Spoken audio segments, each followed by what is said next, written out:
Hi, it's time for Street Talk, your voice and your views on the issues in the news. Bush vows to defeat whoever it is we're at war with.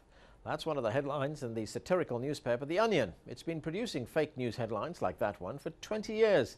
The newspaper's editor, Joe Randazzo, told us, in his own words, which may be fact or fiction, about their work and their latest book, Our Dumb World. What we like to do is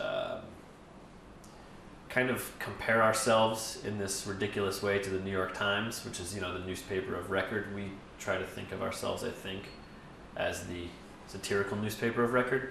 Most other newspapers will lie and cheat and steal, but we have the best sources, the best reporters, and we're America's finest news source. So we have stories that you're really not going to find anywhere else, stories that other newspapers are too afraid to cover or too afraid to make up. If anything, we will push further on a subject until it gets to the point where we feel icky. Our Dumb World, the 73rd edition, is a book that carefully dissects and analyzes each of the countries, municipalities, principalities, nations, continents, and ice caps of the world through the very specific Onion lens, giving you a view of the world around you in a way that you have never seen before. I don't think that a comedy book of this scope has ever been attempted.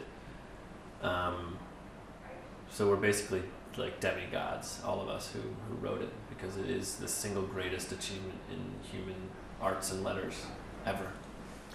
Of course it is. That was Joe Randazzo, editor of the satirical newspaper The Onion. Now this is fact.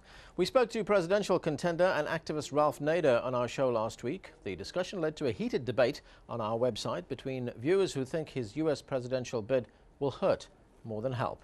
A viewer in the US questions Nader's agenda. Let me ask you, what is the benefit of giving voters a choice of a candidate that cannot be elected? The only real effect of him running is as a potential spoiler. He would clearly help the Republican Party.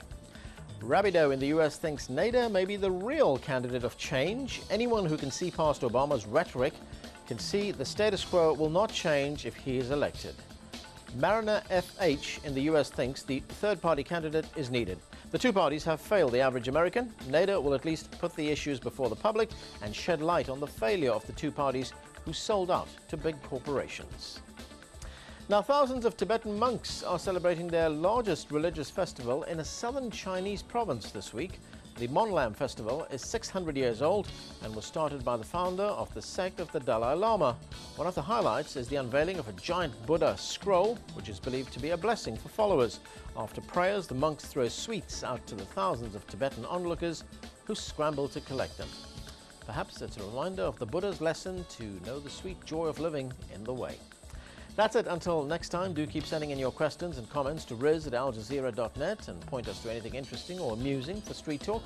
Remember, what you see here isn't necessarily the view of Al Jazeera. Some of the content has been edited, but for time and space reasons only.